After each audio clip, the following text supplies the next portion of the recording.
Are you truly independent? I moved out on my own when I was 18 and I used to pride myself on being independent. But when you really unpack my situation, I was far from independent. I depended on a man that rented me a studio for a fair price.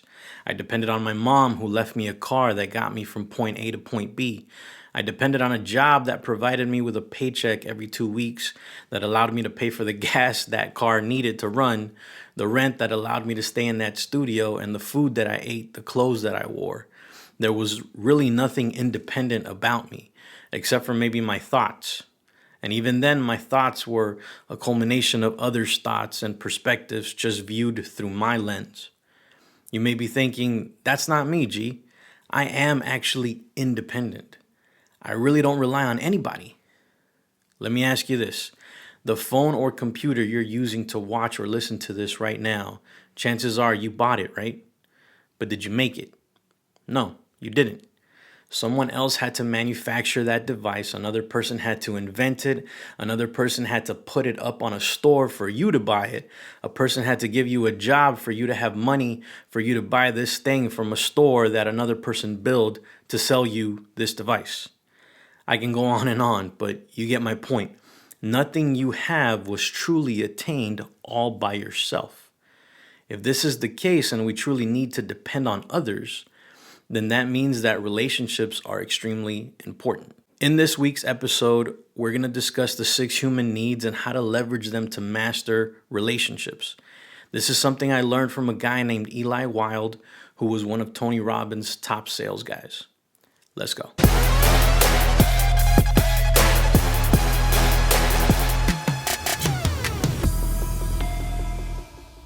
What's going on, fellas? Welcome to Alpha Dad Consulting. I am your host, G. Vidal, and on this show, we focus on providing you as a millennial dad with all the tools and resources you need to create the family and business life you want.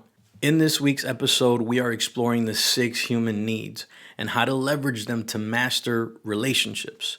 This is something I picked up from a man named Eli Wild who learned it from Tony Robbins. Eli was one of Tony's top salesmen. So this dude truly understands communication and establishing strong relationships.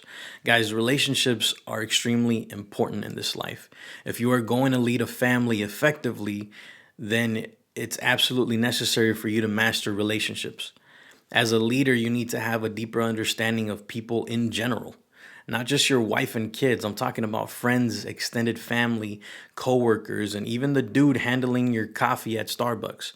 So I want to start by breaking down each of the needs and how to recognize them. If you have ever read a self-help book, you may already be familiar with these, so this may just be a refresher, but stick around anyway, as I do believe this may be a unique spin on these. So let's get into it. Number 1, certainty. In some cases, I've seen this referred to as security, but either way, this is the need to feel certain or secure. When you go to sleep at night, the reason why, for the most part, you can sleep soundly in your home is because you have a sense of security.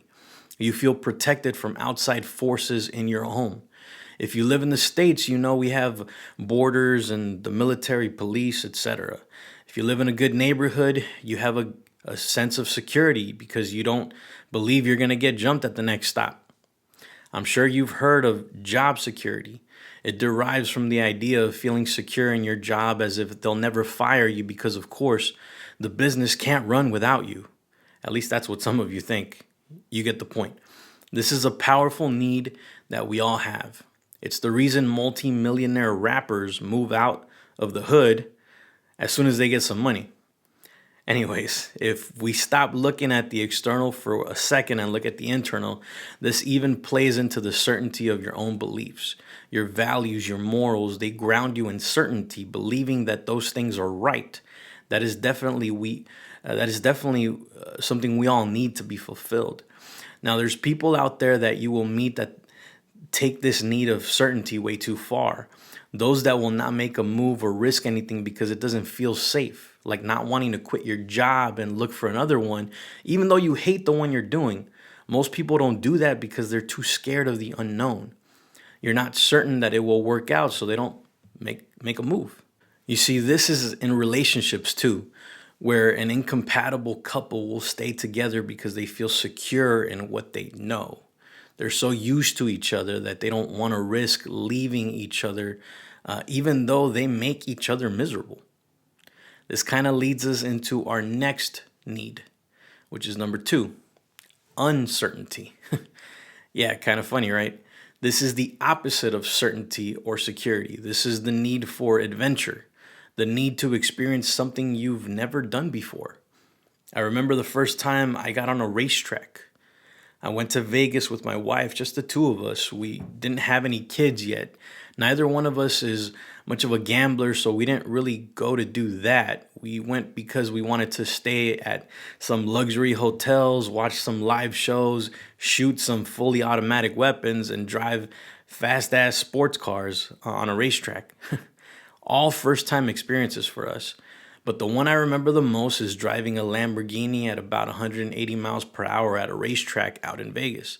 I had never gone that fast in a car I was driving, and I had never in my life driven a Lambo.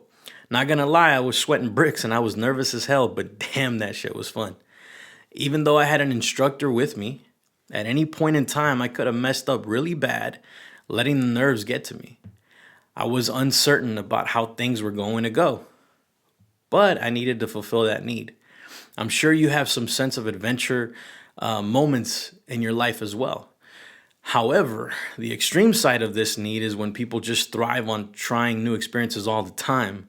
This is how some people end up heavily addicted to drugs and alcohol. That sense of adventure and curiosity takes them down a path that's hard to come back from.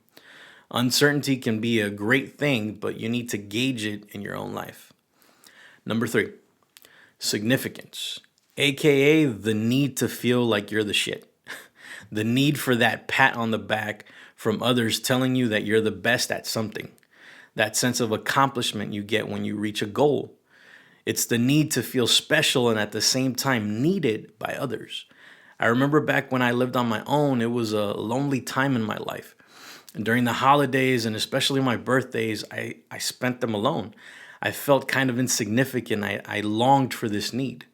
Now with my family and friends, these holidays don't feel so lonely, and on my birthdays, my family makes me feel significant. This is an important need that we all have. The extreme side of this need can be seen in those that prop themselves in arrogance, right? Cocky.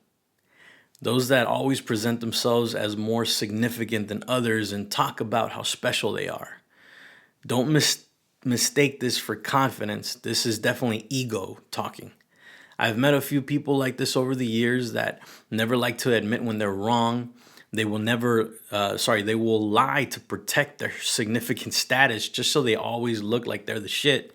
It's really sad actually, because you can never have a genuine relationship with these type of people. Number four, love. This one's pretty easy and obvious. We all need love. The need to feel a connection with other people. It's the reason why dating and marriage exist. We as men long for a woman to connect with, a woman to start a family with, and when the kids come along, you as a father love your children, and you also have the need to be loved by your children. There's no better feeling in the world than when my son comes up to me and gives me a hug and tells me that he loves me just out of the blue. When my little 9-month-old baby girl smiles from ear to ear the minute she sees me, it literally makes my entire day. Work could be stressful and shit could be hitting the fan, but I catch a glimpse of that smile and it makes everything go away. My wife, even after 11 years of marriage, I love being wanted and loved by her. I love making her laugh and having a great time with her. It's fun watching our kids grow up and seeing what personality traits they pick up from both of us. I also love connecting with friends. My closest brothers who I've grown up with, we joke and laugh about the stupidest shit, and it's the best time. With my younger brother, one of the things we connect on is guns. We love going to the shooting range, from hatchet throwing to archery. These are the means by which we connect. We all need a healthy dose of love and connection. The extreme side of love can come in the form of clinginess in an intimate relationship scenario. The type of people that need to be around you 24/7 and don't give you any space. Cheaters can also find themselves On the extreme side of this coin, moving from love to love when they feel like the current connection has been broken is not fulfilling them anymore. Love is one of the most powerful human needs. Number 5, growth, the need for personal development. The idea that you're actually heading in a direction and not remaining stagnant, an expansion of your capacity and skills. People that are constantly learning new things have a strong need for growth. People that work out a lot and undergo physical transformations by getting in shape, they tend to also have a strong need for growth. It's important to feel like you're growing and advancing in life. When you don't fulfill this need, this makes life hard and depressing. People that don't take charge of meeting this need are the ones that end up stuck in dead-end jobs for years and have lost the hope of advancing. On the other side of the spectrum, people that take this need to the extreme can sometimes miss out on key moments in life because they're constantly focused on advancing. Sometimes you need to break away from that growth and take in the moment. Number 6, contribution, the need to help and serve others. This is what happens when you genuinely want to help people just for the sake of helping, not because you're expecting something in return. This is a big need for me personally, as I honestly enjoy contributing to other people's wins. I have a couple of close brothers that just became close to 6-figure earners, and I had a part in making that happen. Hearing them tell me that they can't believe that they'll finally be able to get out of debt and get their finances in order, or that they actually have money to save and invest now. One of them even told me that he can't believe that he is now the actual provider for his household. He didn't feel like that before until he made the leap. Nothing is more rewarding to me than to see those I come in contact with winning in every area of their life. Now, the extreme with contribution arises in those that spend more energy and effort in helping others while neglecting their own household. I've seen this happen a lot with pastors or ministers that devote so much time to helping people in their congregation, but yet they neglect their own responsibilities at home. I'm a big believer in making sure you work on yourself first. Once you got a decent handle on you, then focus on your family. Then, once your house is in order, contribute outside of your home. Things will never be perfect, but if there's peace within you and peace in your home, that's normally a sign that you're in a good spot to help others outside of your home. So those are the 6 human needs. And the question now becomes, well, why is this important? It's because these are the 6 human needs we all have. Every single human on the planet needs these 6 things to carry on in life. It's when people aren't meeting these needs that things are out of alignment in their own life. Here's another thing to take note of. Even though we all have 6, there's usually 2 needs that dominate the other 4. What 2 needs those are vary from person to person. So the key to mastering relationships in general is understanding these needs and being able to recognize the 2 that stand out in every person you meet. Once you can identify what 2 needs are the most important to a person, you can feed that need to establish a good relationship with that person. Simple enough, right? Here's an example. My son's 2 most dominant needs are love and certainty.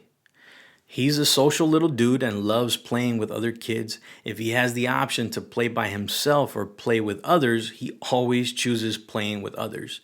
At the same time, he always likes to feel safe and secure. Like when he eats something new, he's hesitant to try it because he's unsure of what it is. So he asks a bunch of questions about it before he tries it. He's a little scared of new experiences where he's uncertain about what's going to happen. We took him to his first MMA class recently, and he was scared to get on the mat because he was just not certain about this new environment. So what I do to build a good bond with him is play into these needs. I reassure him that whatever he's going to do is safe and make him feel secure that I'll be there for him. I also take every opportunity I can to go play with him, whether it's with his dinosaur toys, which he's obsessed with right now, or play fighting and wrestling. I also always take time to tell him that I love him and give him a hug. I chill with him and watch one of his shows, All this plays into the need for love and connection he has. Fulfilling these needs for him helps me establish a stronger relationship. It's not rocket science, guys. Relationships of any type are not difficult to understand, and they're not hard to maintain or strengthen. It's just a matter of meeting needs. To a degree, depending on the relationship and how strong you want that bond to be, you'll have to play into all of six of the needs. But there will always be two that dominate the rest. Your job is to find out what those are and start feeding into them. I guarantee you that it will make a huge difference in how you master the relationships in your life. That's going to wrap it up for this week's episode, guys. I want to thank you guys for tuning in, and I want you to do me a favor. If you got value from this, please share it with someone who needs it. If you're watching on YouTube, make sure to like and subscribe. And if you're listening to the podcast, consider leaving me a review, as that helps me out a lot. All right, my fellow Alpha Dad, I'll catch you on the next one.